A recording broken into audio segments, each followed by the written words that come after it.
আসসালামু আলাইকুম, নার্গিস মজিদ লিমা স্বাগত জানাচ্ছি এনটিভির মধ্যরাতের খবরে। ক্রাউন সিমেন্ট শিরোনাম দেখছিলেন, এবার পুরো খবর।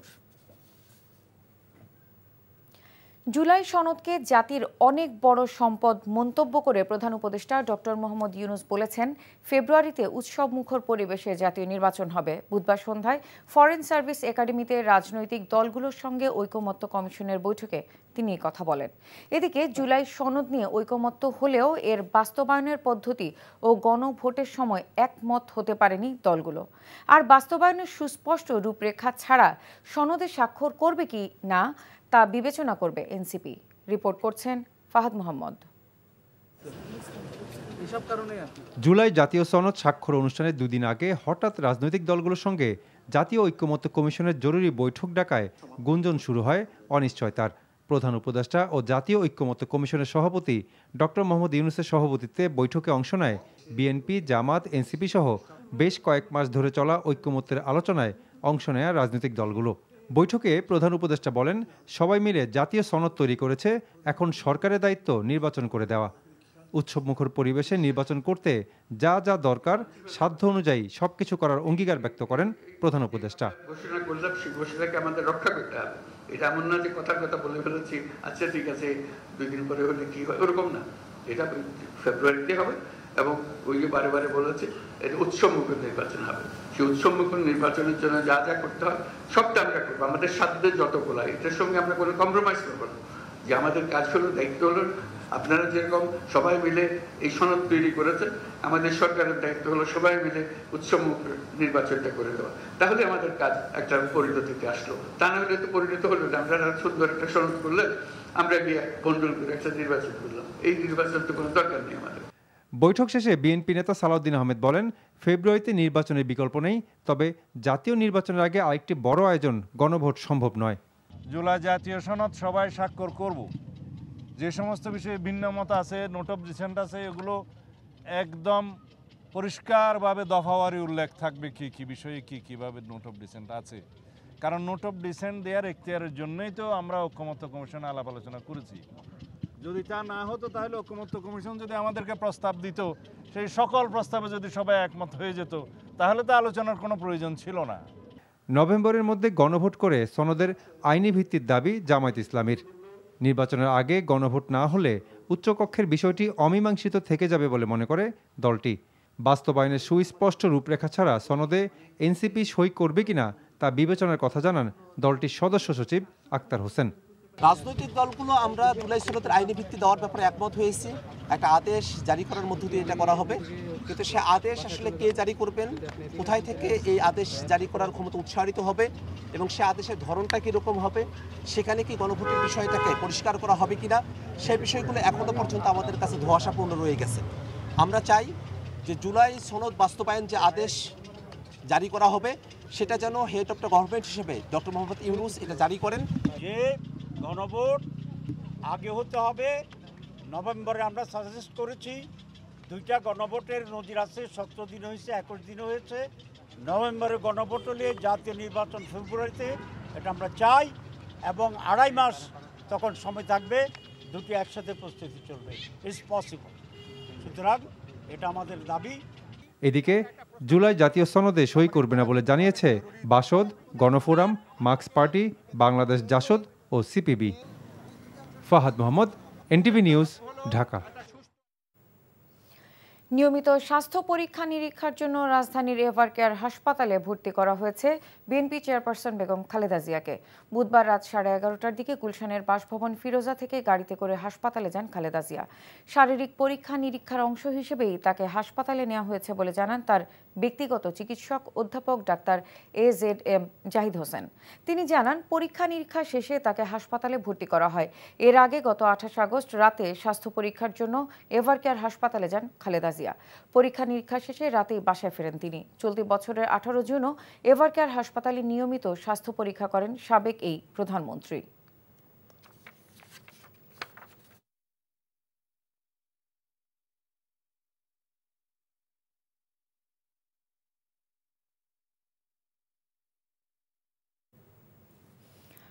বিভিন্ন দাবি দাওয়া তুলে দেশকে বিভাজন না করার আহ্বান জানিয়ে বিএনপি মহাসচিব মির্জা ফখরুল ইসলাম আলমগীর বলেছেন, দেশ বাঁচাতে দরকার দ্রুত নির্বাচন।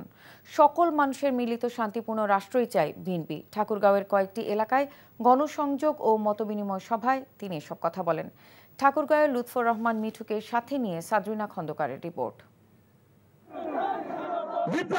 জাতীয় নির্বাচনকে সামনে রেখে ঠাকুরগাঁওয়ের বিভিন্ন এলাকায় দ্রুত নির্বাচন বাস্তবায়ন সহ সংশ্লিষ্ট নানা বিষয়ে গণসংযোগ ও মতবিনিময় করেন বিএনপি মহাসচিব মির্জা ফখরুল ইসলাম আলমগীর।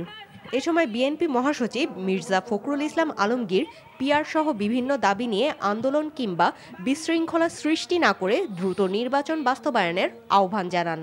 দয়া করে দেশটাকে বাঁচান, এখন আর বিভাজন সৃষ্টি করবেন না, এখন আর বিভিন্ন রকম দাবি দাওয়া তুলে যে গণভোট সভা হবে নাইলে হবে নি, এই পিআর হতে হবে না হলে ভোট হবে না। যে আপনার এই সমস্ত দাবি দেওয়া এখন বন্ধ রেখে, এবং কিছু প্রতিষ্ঠান আছে তারাও জানায় দাবি দেওয়া তুলছে, উদ্দেশ্যটা ভালো না, নির্বাচনটাকে বন্ধ করতে চায়। গণতান্ত্রিক ব্যবস্থায় জনগণ যা চাইবে তা করা হবে উল্লেখ করে মির্জা ফখরুল বলেন, আগে নির্বাচন পরে পিআর নিয়ে সিদ্ধান্ত নেওয়া হবে। রাজনৈতিক দলগুলোকে বলবো, কেন্দ্রে দয়া করে আপনারা এখন দাবি দেওয়া তুলে, বিভিন্ন রকম দাবি দেওয়া তুলে জনগণের যে অধিকার তাদের নির্বাচন করে সরকার প্রতিষ্ঠা করবার, সেই অধিকার থেকে তাকে বঞ্চিত করবেন না। সেগুলো আমরা পরে ইলেকশনের পরে করতে পারবো, সে আলোচনাগুলো নিয়ে তর্ক বিতর্ক যা কিছু আছে আমরা করতে পারবো, তাই না? গণসংযোগে ঠাকুরগাঁও সদর উপজেলার বেশ কয়েকটি ইউনিয়নে মতবিনিময় সভা করেন বিএনপি মহাসচিব। তিনি বলেন, গত 15 বছর ফ্যাসিস্ট সরকারের দুর্নীতি অপশাসন থেকে দেশকে বের করে আনতে প্রয়োজন গণতান্ত্রিক শাসন ব্যবস্থা। সরকারকে সরিয়ে গণতন্ত্রে যাওয়ার জন্য নতুন একটা পথ তৈরি করেছে। সাদরিনা খন্দকার, এনটিভি নিউজ।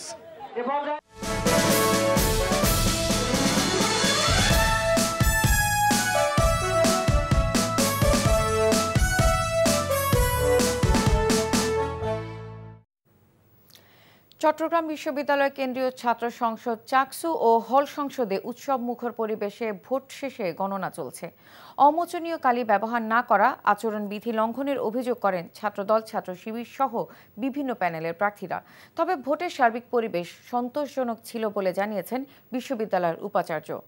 শামসুল হক হায়দরি, আরিচ আহমেদ ও ফুয়াদ মণ্ডলকে সাথে নিয়ে নূর হোসেনের রিপোর্ট। ৩৫ বছরের অপেক্ষার অবসান। বহুল প্রতীক্ষিত চাকসু নির্বাচনে উৎসবে মেতেছে প্রকৃতির অপরূপ সাজে সজ্জিত ক্যাম্পাস চট্টগ্রাম বিশ্ববিদ্যালয়। জিরো পয়েন্ট থেকে শহীদ মিনার, ঝুপড়ি থেকে বিজ্ঞান অনুষদ, ক্যাম্পাসে সর্বত্র ছড়িয়েছে এ উৎসবের আমেজ। লম্বা লাইনে দাঁড়িয়ে পছন্দের প্রার্থীদের ভোট দেন শিক্ষার্থীরা। প্রথমবারের মতো ভোট দেওয়ার আনন্দ ছিল সবার মুখে। ৩৬ বছর পর চাকসু নির্বাচন হয়েছে, তো এটা আমাদের কাছে একটা ঈদের মতো একটা হচ্ছে আমেজ। আমরা অনেক এনজয় করতেছি। ভোট দিছি সবাই মিলে, সকালবেলা উঠে সবার সাথে একসাথে বের হয়ে, হল থেকে ফ্রেন্ডদের সাথে সবার সাথে। প্রথমবার ভার্সিটিতে এসে প্রথমবারই আমরা চাকসুর যে আমেজটা পাচ্ছি, এটাই অনেক ভালো লাগতেছে। ভোট গ্রহণে অমোচনীয় কালি ব্যবহার না করা, প্রার্থীদের আচরণবিধি লঙ্ঘন নিয়ে ব্যবস্থা না নেওয়া সহ বিভিন্ন বিষয়ে শুরু থেকে অভিযোগ করেন ছাত্রদল, ছাত্র শিবির সহ বিভিন্ন প্যানেলের প্রার্থীরা। ভোট দিয়ে নামলাম, অথচ আমার হাতে কিন্তু কোনো কালি নেই। এটা কয়েক সেকেন্ডের মধ্যে কিন্তু মিচে যাচ্ছে। তো এই প্রক্রিয়া যদি হয়, তাহলে একজন ভোটার একাধিকবার কিন্তু ভোট প্রয়োগ করার একটা সম্ভাবনা তৈরি হয়েছে। তবে শিক্ষার্থীদের যে কোনো রায় মেনে নেওয়ার প্রতিশ্রুতি দেন ছাত্রদল ও ছাত্র শিবিরের প্রার্থীরা। আমরা চাই নির্বাচন কমিশন তাদের যে কথা দিয়েছেন যে তারা কম সময়ের মধ্যে ভোট গণনা শেষ করবেন এবং কাঙ্ক্ষিত যে ফলাফল তা নিরপেক্ষ একটি ফলাফল হবে, তা তারা বাস্তবায়ন করুক। আমরা ফলাফল মেনে নিয়ে যারাই বিজয়ী হোক, আমরা তাদের সাথে কাজ করব ইনশাআল্লাহ। নির্বাচন ঘিরে নিশ্চিদ্র নিরাপত্তা বলয়ে আনা হয় গোটা ক্যাম্পাস। বহিরাগত প্রবেশে নিষেধাজ্ঞা সহ মোতায়েন করা হয় আইনশৃঙ্খলা রক্ষাকারী বাহিনীর বাড়তি সদস্য। দিনভর ভোট উৎসব করেছে পাহাড় আর অরণ্যের ক্যাম্পাস চট্টগ্রাম বিশ্ববিদ্যালয়ের শিক্ষার্থীরা। ছোটখাটো কিছু অভিযোগ থাকলেও মোটা দাগে ভোট গ্রহণ ছিল সুষ্ঠু ও শান্তিপূর্ণ। আর এর মধ্য দিয়ে বিপিজিএস সহ নতুন নেতৃত্ব পাচ্ছে বিশ্ববিদ্যালয়টির ২৭,০০০ শিক্ষার্থী। নূর হোসেন, এনটিভি নিউজ, চট্টগ্রাম বিশ্ববিদ্যালয়। রাজশাহী বিশ্ববিদ্যালয় কেন্দ্রীয় ছাত্র সংসদ রাকসু হল সংসদ ও সিনেটে ছাত্র প্রতিনিধি নির্বাচনের ভোট আজ সকাল ৯টায় শুরু হয়ে ভোট চলবে বিকেল ৪টা পর্যন্ত। ভোট নিতে ৮টি একাডেমিক ভবন ও জুবেরি ভবনে স্থাপন করা হয়েছে ১৭টি ভোট কেন্দ্র। এসব কেন্দ্র স্থাপন করা হয়েছে ৯৯০টি বুথ। এসব বুথে ছাত্রদের ১১টি ও ছাত্রীদের ৬টি আবাসিক হলের শিক্ষার্থীরা ভোট দেবেন। রাকসু নির্বাচনে মোট ভোটার ২৮,৯০১ জন। নির্বাচন ঘিরে ক্যাম্পাসে মোতায়েন করা হয়েছে ২,০০০ পুলিশ সদস্য।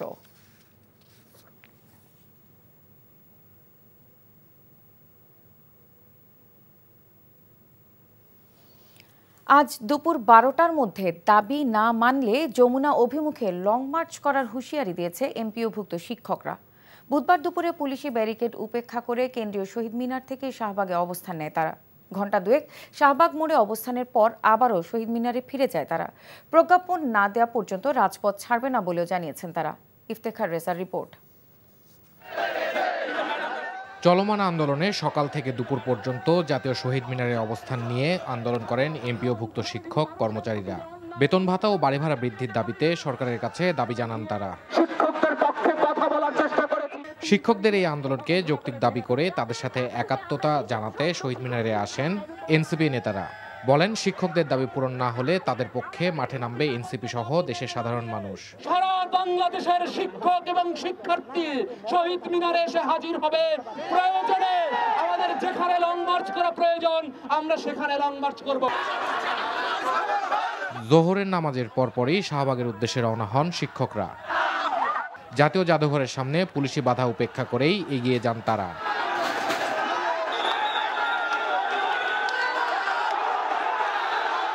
এক পর্যায়ে শাহবাগ মোড় অবরোধ করেন শিক্ষকরা।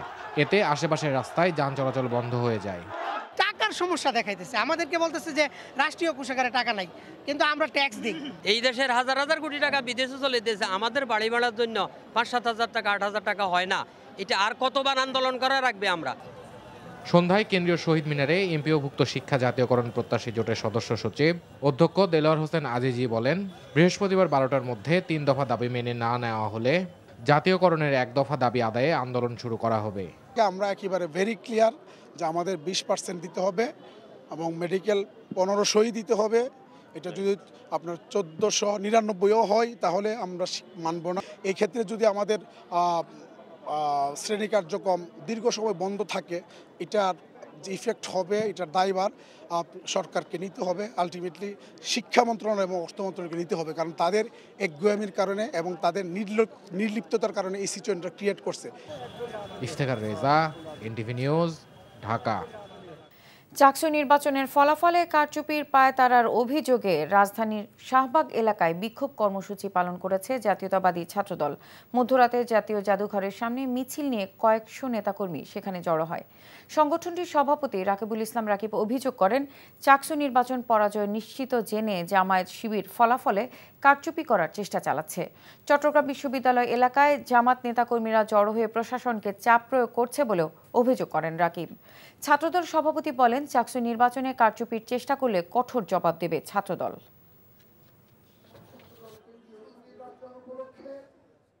আজকে ছাত্রদল স্পষ্ট ভাষায় বলে দিচ্ছে, চট্টগ্রাম বিশ্ববিদ্যালয়ের প্রশাসনকে বলে দিচ্ছে, জামাত শিবির নিয়ন্ত্রিত প্রশাসন যদিও, তারপরও আমরা তাদেরকে সরাসরি স্পষ্ট ভাষায় বলে দিচ্ছি, যদি নির্বাচনের ফলাফল কোনো কারচুপি করার পায়তারা করা হয়, পুরো বাংলাদেশকে অচল করে দেওয়া হবে। আসন্ন ত্রয়োদশ জাতীয় নির্বাচনে অপতথ্য রোধে অস্ট্রেলিয়ার সহযোগিতা চেয়েছে বাংলাদেশ। এআই এর অপব্যবহার এবং মিথ্যা তথ্য ছড়ানো রোধ করতে কাজ করতে আগ্রহী অস্ট্রেলিয়া।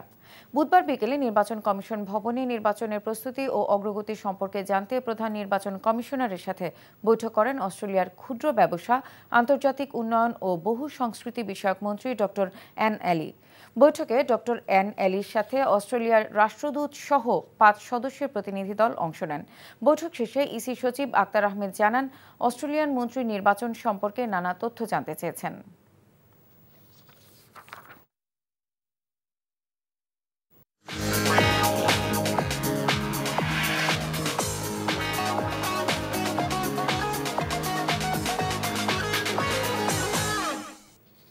মার্কেন্টাইল ব্যাংক অর্থনীতির খবর। চীন ও যুক্তরাষ্ট্রের বাণিজ্য উত্তেজনার পারদ আরও বাড়ল। মঙ্গলবার থেকে একে অন্যের জাহাজের ওপর পাল্টাপাল্টি বন্দর ফি কার্যকর করেছে তারা। চীন জানায় দেশের জাহাজ শিল্পকে রক্ষার জন্যই এই পদক্ষেপ।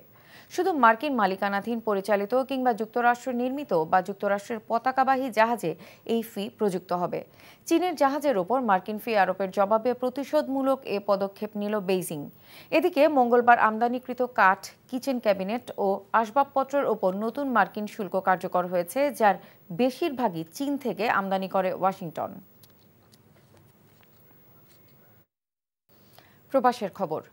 সৌদি আরবের মক্কায় জমকালো আয়োজনে উদ্বোধন হয়ে গেল বাংলাদেশ প্রিমিয়ার লিগ মক্কা তৃতীয় সিজন। উদ্বোধন করেন জনপ্রিয় দুই ক্রিকেট তারকা মোহাম্মদ রফিক এবং মোহাম্মদ আশরাফুল। এনটিভি মক্কা প্রতিনিধি কামাল পারভেজ অভি জানান, স্থানীয় একটি স্টেডিয়ামে আয়োজিত ক্রিকেট টুর্নামেন্টে প্রধান অতিথি ছিলেন ব্যবসায়ী ও রাজনীতিবিদ আহমেদ আলী মুকিব। বিশেষ অতিথি ছিলেন ব্যবসায়ী রাজনীতিবিদ মীর মনিরুজ্জামান তপন। টুর্নামেন্টের পরিচালক মোহাম্মদ রাসেলের পরিচালনায় এতে বক্তব্য রাখেন টুর্নামেন্টের প্রধান উপদেষ্টা হাজী সালাউদ্দিন ভুইয়া, জহির আহমেদ, শাহাবুদ্দিন সহ অন্যরা। টুর্নামেন্টের সার্বিক তত্ত্বাবধানে ছিলেন আমিনুল ইসলাম, শামসুল আলম হিমু, কামাল খান, আমিন তালুকদার, দেলোয়ারা খন্দকার। টুর্নামেন্ট উদ্বোধন করেন ক্রিকেটার মোহাম্মদ রফিক, মোহাম্মদ আশরাফুল ও টুর্নামেন্টের পরিচালক মোহাম্মদ রাসেল। টুর্নামেন্টের সার্বিক তত্ত্বাবধানে ছিলেন আমিনুল ইসলাম।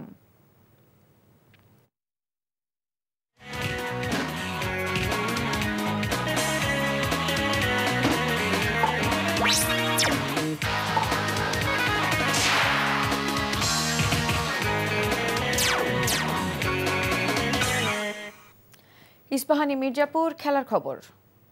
ক্রিকেট আসছে বিপিএলে স্পট ফিক্সিং রোধে আইসিসির অ্যান্টি করাপশন ইউনিট আকুর সহায়তা নেবে বিসিবি, যা সমন্বয় করবেন আকুর সাবেক প্রধান অ্যালেক্স মার্শাল। এ তথ্য জানিয়েছেন বিপিএলের গভর্নিং কাউন্সিলের সদস্য সচিব ইফতেখার রহমান মিঠু। এবারে বিপিএলের প্রাইজ মানি 2,75 লাখ টাকা বলেছেন বিসিবির মিডিয়া কমিটির চেয়ারম্যান আমজাদ হোসেন। রিপোর্ট কুশল ইয়াসিরের। স্পট ফিক্সিংয়ের অভিযোগ, পেমেন্ট ইস্যু, টিকিটিং সহ নানা কারণে সমালোচিত ছিল 2024 সালের বিপিএল। নতুন আসরকে ঢেলে সাজাতে সোচ্চার বিসিবির নবনির্বাচিত কমিটি। স্পট ফিক্সিং রোধে এবার দায়িত্ব পালন করবে আইসিসির প্রতিনিধিরা। অ্যান্টি করাপশন ইউনিট অফ আইসিসিটা ফর টেম্পোরারি আমরা বিপিএলে ইউজ করছি। ওয়ান অফ দ্য ওয়ার্ল্ডের মোস্ট এক্সপিরিয়েন্স অ্যান্টি করাপশন ইউনিটের অ্যালেক্স, যাকে আমরা অ্যাপয়েন্টমেন্ট দিয়েছি as a consultant, he will build the team. ও যেভাবে চাচ্ছে আমরা সেইভাবে চেষ্টা করব এই ইউনিটটাকে তৈরি করতে। এবারে বিপিএলের প্রাইজ মানি 3.25 কোটি টাকা। ফ্র্যাঞ্চাইজিগুলোকে বাড়তি সুবিধা দিতে চায় আয়োজকরা। তবে ফ্র্যাঞ্চাইজি সংকট আর মাত্র 2 মাসে টুর্নামেন্ট আয়োজনও বড় চ্যালেঞ্জ। ক্রীড়া সাংবাদিকদের 3টি সংগঠন পরিদর্শন শেষে এসব কথা জানিয়েছেন বিসিবির মিডিয়া কমিটির চেয়ারম্যান। তো ফ্র্যাঞ্চাইজি ফি ইচ ইয়ার 15% করে এনহ্যান্স করা হবে 5 বছরের জন্য, যেহেতু টিম অ্যাওয়ার্ড করা হবে। আর এর বাইরে হচ্ছে ব্যাংক গ্যারান্টি ম্যান্ডেটরি। আপনারা জানেন যে বিভিন্ন জায়গা থেকে ফিডব্যাক এসেছিল। So bank guarantee, players payment and অন্যান্য স্মুথ অপারেশন এনশিওর করার জন্য 10 কোটি টাকার ব্যাংক গ্যারান্টি দিতে হবে। বাট এটা হচ্ছে টাইম ডিউরেশন হচ্ছে 6 মাসের জন্য কাভার করতে হবে। আমাদের 3টা যে major earning, world wide media rights থেকে আর্নিং, গ্রাউন্ড রাইটস থেকে আর্নিং অ্যান্ড টিকিট থেকে আর্নিং, এই 3টার নেট প্রফিটের উপর 30% ফ্র্যাঞ্চাইজিদের মাঝখানে ডিস্ট্রিবিউট করা হবে। আগামী ডিসেম্বরে শুরু হবে বিপিএলের 12তম আসর। 27 নভেম্বর প্লেয়ার্স ড্রাফট হওয়ার কথা রয়েছে। কুশল ইয়াসির, এনটিভি নিউজ, ঢাকা। এই ছিল মধ্যরাতের খবরে। এই খবরের ভিডিও সহ আপডেট জানতে ভিজিট করুন এনটিভি অনলাইন www.ntvbd.com। এছাড়াও এনটিভির জনপ্রিয় সব অনুষ্ঠান ও খবরের আপডেট জানতে ভিজিট করুন আমাদের ইউটিউব ও ভেরিফাইড ফেসবুক পেজে। ধন্যবাদ সবাইকে।